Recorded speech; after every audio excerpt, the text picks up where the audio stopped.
네, 안녕하세요. 자유꾼이 섬기는 가정교회 오신 여러분들을 주의 이름으로 환영하고 축복합니다.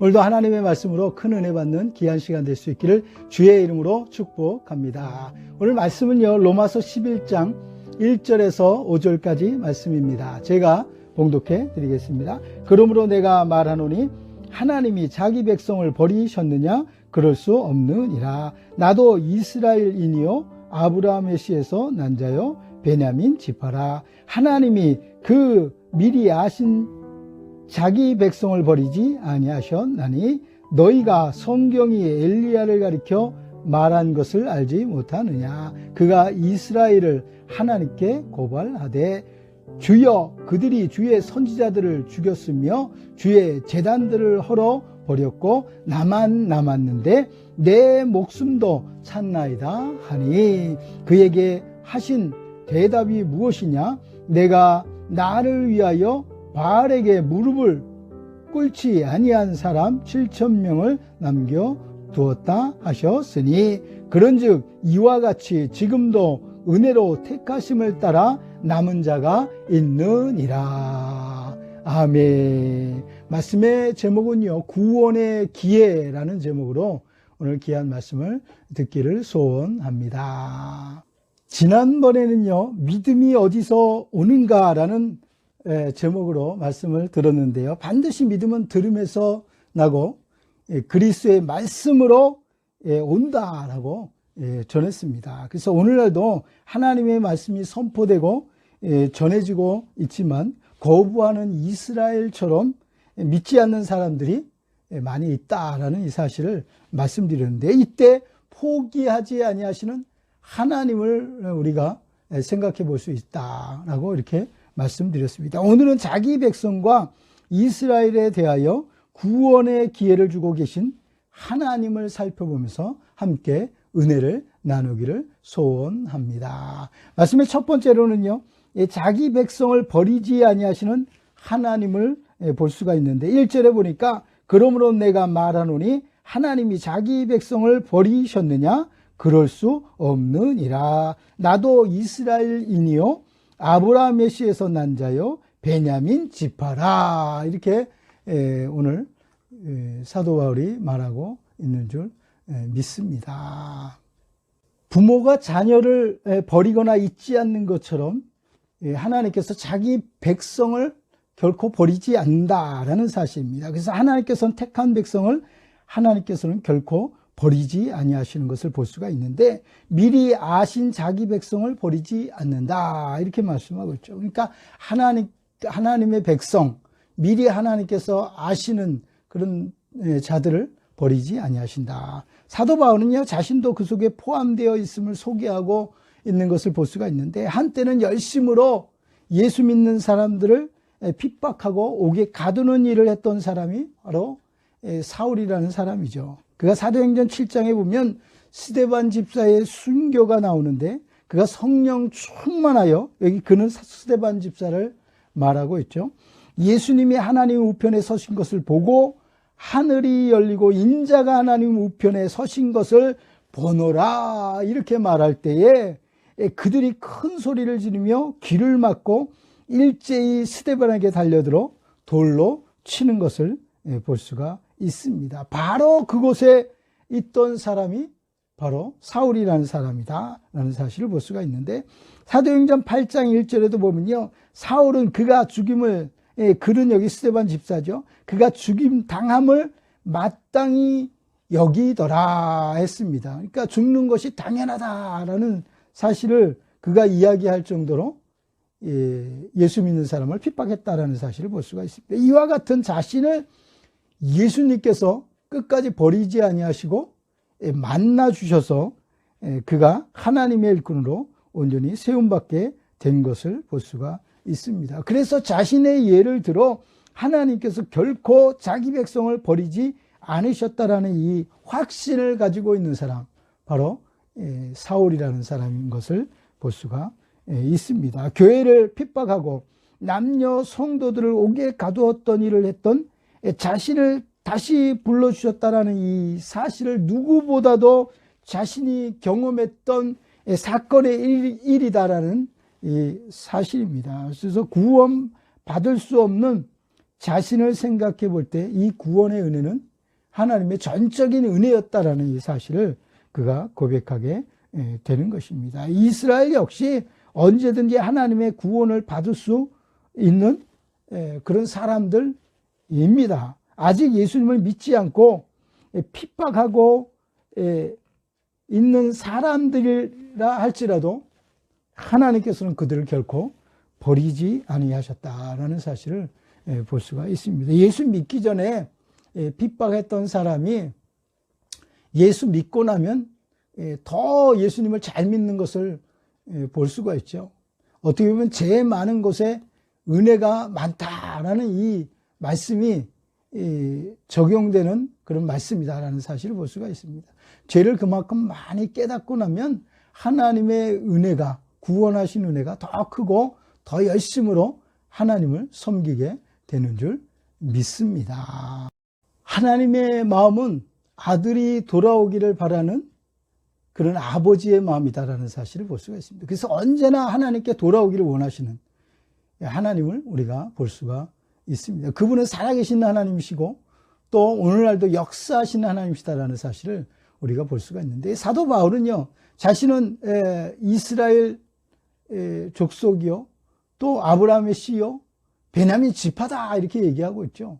그러니까 혈통적으로 보면, 전통적으로 보면 자기는 당연히 구원받아야 될 사람이지만 그때의 자신의 모습은 예수 믿는 사람을 핍박했고 예수님을 핍박했던 사람이다라는 이 사실을 생각해 볼 때, 전통이나 혈통이나 이런 것 가지고는 절대로 구원을 얻을 수 없다라는 이 사실을 이야기하고 있는 줄 믿습니다. 그래서 우리는 오직 믿음으로 구원을 받고 하나님의 자녀가 되는 줄 믿습니다. 어떤 혈통, 어떤 전통, 어떤 신앙 경륜 이런 거 가지고 우리가 절대 구원을 받을 수 없는 줄 믿습니다. 오직 하나님의 은혜로 믿음으로 구원받게 되는 줄 믿습니다. 그러한 우리 모두가 될 수 있기를 주의 이름으로 축복합니다. 두 번째로는요, 혼자가 아닌 남은 자가 있다라는 이 사실을 볼 수가 있는데요, 3절에 보니까 주여 그들이 주의 선지자들을 죽였으며 주의 제단들을 헐어버렸고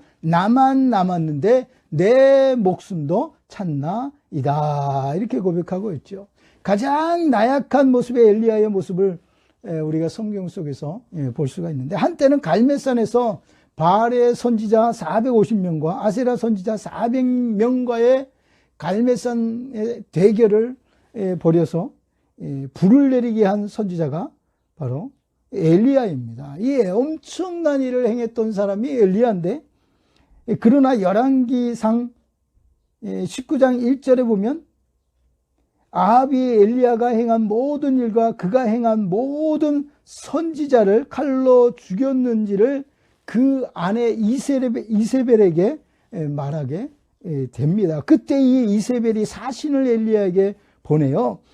내가 내일 이맘때에 반드시 내 생명을 저 사람들 중에 한 사람의 생명과 같게 하리라, 이렇게 사신을 보내게 되죠. 이때 엘리야는 그 말을 듣고 자기의 생명을 위해 도망하여 노된 나무 아래에 앉아서 죽기를 원하여 여호와여 넉넉하오니 지금 내 생명을 거두어 주옵소서, 이렇게 고백하는 것을 볼 수가 있습니다. 하지 말아야 할 순간까지 그가 갔다라는 이 사실을 볼 수가 있어요. 가장 인간적으로 나약한 모습까지 간 거예요. 자기 자신을 죽여달라고, 이제는 생명이 거둬달라고 이렇게 말하는 엘리야를 볼 수가 있습니다. 하나님께서는 이와 같은 엘리야에게 천사들을 보내어 먹게 하고 그 힘을 의지하여 일어나게 하시는 것을 볼 수가 있습니다. 그래서 사람은 힘을 얻고 다시 일어나기 위해서는 먹어야 됩니다. 그래서 먹고 다시 한번 마음의 평안을 갖고 또 육신적으로도 강건해져야 영적으로도 일어서게 되는 줄 믿습니다. 그래서 우리는 언제나 이 땅에 살아가는 동안에 영육이 다 강건함을 얻어야 될 줄 믿습니다. 그래서 하나님께서는 하나님의 산 호렙에서 새로운 사명을 주시고 일으켜 세우시는 것을 보게 됩니다. 인간은 누구나 절망적인 상황을 다 만나게 됩니다. 그때 우리의 믿음과 신앙이 어떤가라는 사실을 우리가 볼 수가 있는 거죠. 절망적인 상황이 왔을 때 우리의 믿음이 흔들리지 않는다면 그 믿음은 좋은 믿음이다. 이렇게 우리가 볼 수가 있습니다. 능력 있는 엘리야였지만 말 한마디에 숨어 죽게 해달라는 모습까지 내려가는 것이 바로 우리의 모습이다라는 사실을 볼 수가 있습니다.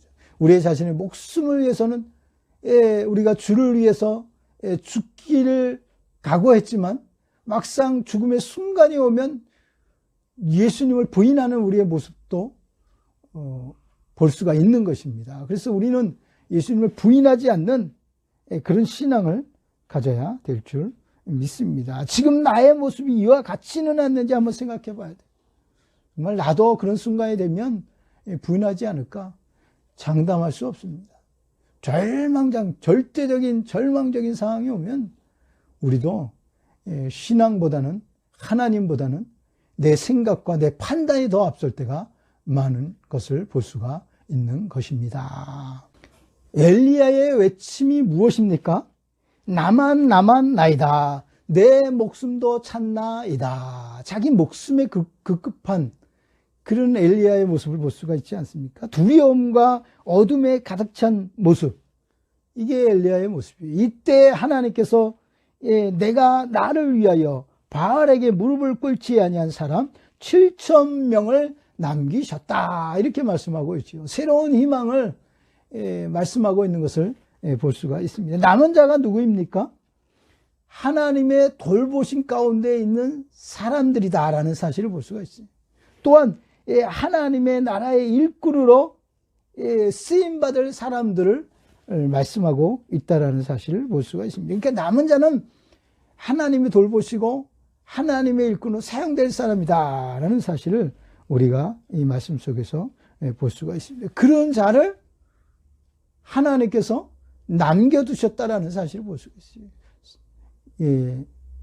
엘리야는 자기 자신만이 있는 줄 알았는데 하나님은 이런 하나님의 일꾼들을 남기신 것을 볼 수가 있습니다. 그래서 하나님을 온전히 바라보지 못할 때 자기 자신만 보게 된다는 사실을 볼 수가 있습니다. 이런 절망적인 상황이 왔을 때 하나님을 바라봐야 되는데 바라보지 못하면 자기 자신의 상황을 볼 수밖에 없는 것입니다. 그래서 우리가 믿는 하나님은 살아계신 하나님이시고 또한 역사하신 하나님이신 줄 믿습니다. 그 하나님을 우리가 믿어야 되고 그 하나님을 온전히 바라봐야 될 줄 믿습니다. 우리는 혼자가 아니라 언제나 하나님의 나라의 일꾼입니다. 그래서 혼자가 아니라 우리라는 그런 공동체 안에 우리는 있게 되는 줄 믿습니다. 이러한 공동체 소속감을 가질 때 다른 사람을 돕기 위하여 결국 일어나게 되는 줄 믿습니다. 나보다 더 어려운 사람, 나보다 더 힘든 사람을 바라보면서 그들을 위해서 더 힘을 내는 우리의 모습. 나만 살겠다고 하는 것이 아니라 우리가 함께 살아가겠다, 함께 일어서겠다라는 이 소속감을 갖게 되는 줄 믿습니다. 우리는 이 마지막 때에 구원받은 하나님의 자녀들인 줄 믿습니다. 그래서 우리는 이 마지막 때를 살아가고 있지 않습니까? 남은 자에 우리 속합니다. 그래서 끝까지 우리는 믿음을 가지고 주님의 충성된 일꾼으로 사용되고 쓰임받아야 될 줄 믿습니다. 그러한 우리 모두가 될 수 있기를 주의 이름으로 축복합니다. 마지막 세 번째로는요, 구원의 기회입니다. 아직 구원받을 사람이 남아있다라는 이 사실을 지금 하나님께서는 보고 계시고 엘리야에게 알게 하시는 줄 믿습니다. 5절에 보니까 그런즉 이와 같이 지금도 은혜로 택하심을 따라 남은 자가 있느니라, 이렇게 이야기하고 있습니다. 누구든지 예수 믿으면 구원받기 때문에 구원의 기회는 누구에게나 동일한 줄 믿습니다. 구원의 기회는 지금도 가능하다라는 이 사실을 우리가 볼 수가 있습니다. 과거에도 현재에도 가능했습니다. 그러나 이 기회는 언제든지 있는 것은 아니다라는 사실을 우리가 또 볼 수가 있습니다. 고린도후서 6장 2절에 보면 보라 지금은 은혜 받을 만한 때요 보라 지금은 구원의 날이로다 이렇게 말씀하고 있죠. 지금은 은혜 받을 만한 때라는 거예요. 은혜 받을 만한 때는 뭐예요? 십자가의 은혜로 말미암아 구원받을 수 있는 때라는 거예요. 예수 믿으면 구원받을 수 있게 되는 줄 믿습니다. 믿기만 하면 구원을 받는 거예요. 지금은 은혜의 시대고 은혜의 때입니다. 그러나 구원의 문이 닫히는 때가 곧 온다라는 사실을 볼 수가 있는데 예수님께서 약속하신 대로 다시 오실 때에 그때는 예수님께서 심판 주러 오시기 때문에 구원의 문이 닫히는 거예요. 그래서 더 이상 구원의 은혜가 없는 줄 믿습니다. 그래서 지금 구원의 날에는 예수님을 믿고 시인할 때 구원을 얻게 되는 줄 믿습니다. 마태복음 10장 32절에 보니까 누구든지 사람 앞에서 나를 시인하면 나도 하늘에 계신 내 아버지 앞에서 그를 시인할 것이요 누구든지 사람 앞에서 나를 부인하면 나도 하늘에 계신 내 아버지 앞에서 그를 부인하리라 이렇게 얘기하고 있죠. 예수님이 시인하면 그 사람은 천국에 갈 수 있게 되는 줄 믿습니다. 그러나 예수님이 모른다고 부인하면 어떻게 됩니까? 지옥에 갈 수밖에 없다는 사실을 볼 수가 있습니다. 많은 사람이 주의 이름으로 일을 하고 힘쓰고 애쓰지만 예수님께서 도무지 내가 너를 모른다라고 할 때 그들은 천국에 들어가지 못했습니다. 그러니까 누구든지 주여 주여 하는 데마다 다 천국에 들어갈 것이 아니요 아버지의 뜻대로 행하는 자라야 구원을 얻는 거예요. 목회자가 되고 장로가 되고 집사가 돼도 주의 이름을 부른다고 해서 구원을 얻는 것이 아니라 하나님의 뜻대로 순종하고 따르며 믿음으로 살아갈 때 구원을 받게 되는 줄 믿습니다. 그러한 우리 모두가 될 수 있기를 주의 이름으로 축복합니다. 예수님께서도 지금도 구원의 손길을 우리에게 내밀고 계신 줄 믿습니다. 요한계시록 3장 20절에 보면요. 볼지어다 내가 문 밖에 서서 두드리노니 누구든지 내 음성을 듣고 문을 열면 내가 그에게로 들어가 그와 더불어 먹고 그는 나와 더불어 먹으리라 이렇게 이야기하고 있죠. 그러니까 마음의 문을 열고 예수님을 문을 두드리신 예수님을 받아들일 때 어떻게 됩니까?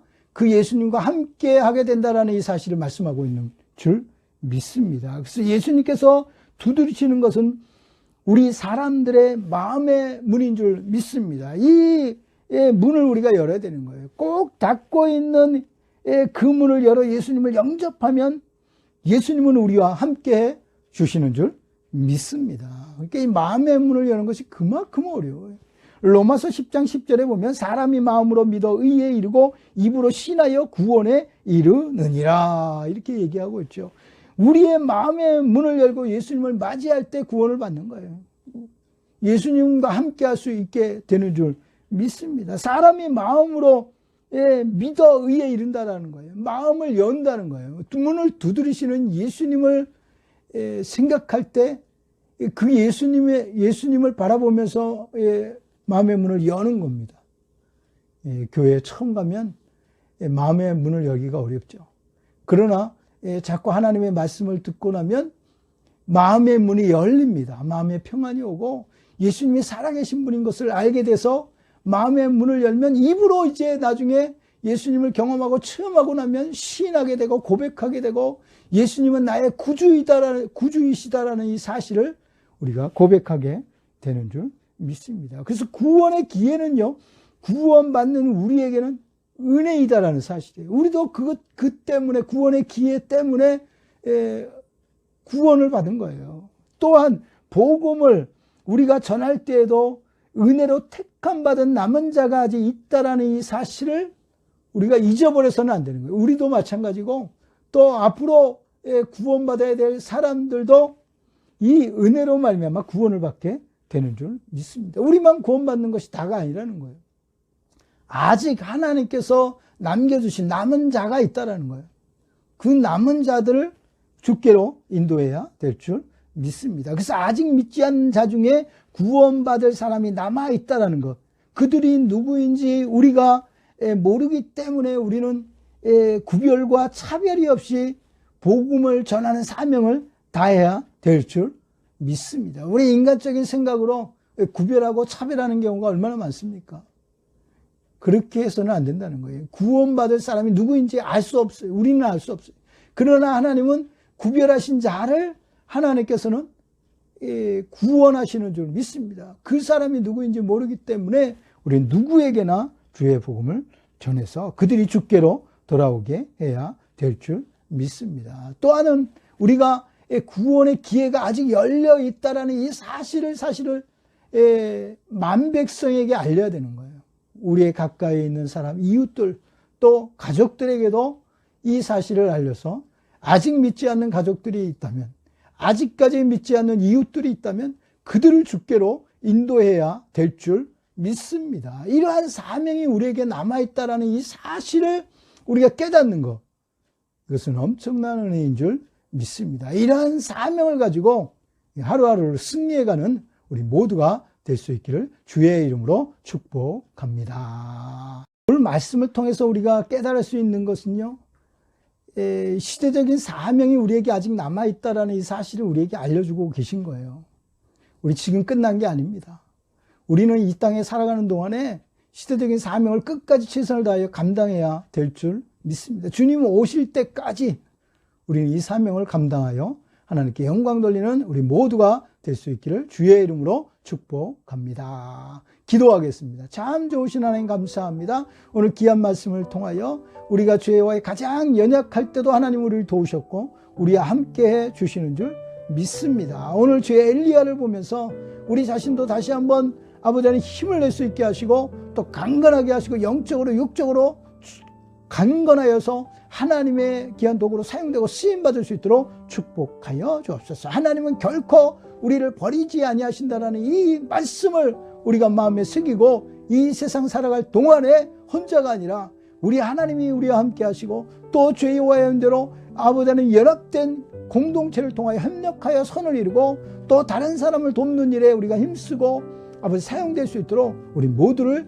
축복하여 주옵소서. 구원의 기회가 우리에게 주어졌기 때문에 우리도 예수 믿고 구원받은 줄 믿습니다. 이 은혜를 우리도 아직 구원받지 않은 남은 자가 있다는 이 사실을 생각해 볼 때 그들을 주께로 인도할 수 있는 우리 모두가 될 수 있도록 하나님 축복하여 주옵소서. 하나님 우리를 사용하여 주옵소서. 복음 전할 수 있는 능력을 주시고 힘을 주시고 강건하도록 하나님 역사하여 주옵소서. 이 시대적인 사명을 아버지 감당해야 되겠습니다. 마음이 뜨거워야 되겠습니다. 아버지 성령으로 충만해져야 되겠사오니 하나님 우리의 영혼을 강건케 하시고 우리를 새롭게 하여 주셔서 아버지 끝까지 주님 앞에 사용되고 쓰임받는 우리 모두가 되도록 인도하여 주옵소서. 오직 주님만 홀로 영광을 받아주시길 간절히 소원하옵고 거룩하신 예수 그리스도의 이름으로 축복하며 간절히 기도드리옵나이다. 아멘. 네, 할렐루야. 한 주간도 하나님 말씀 생각하시면서 남은 자가 아직 있다라는 이 사실을 우리가 생각해 보면 아직도 우리에게는 사명이 있고 또 주의 복음을 증거해야 될 사명을 우리에게 하나님께서 맡겨 주신 줄 믿습니다. 우리가 주저앉아 있을 것이 아니라 다시 일어나야 될 줄 믿습니다. 다시 한번 열심으로 먹고 강건해지고 또 영적으로도 충만해져서 끝까지 주님이 원하시는 그런 사명을 향하여 달려갈 수 있는 우리 모두가 될 수 있기를 주의 이름으로 축복합니다. 할렐루야. 사랑 너는 어여쁘고 참 귀하다.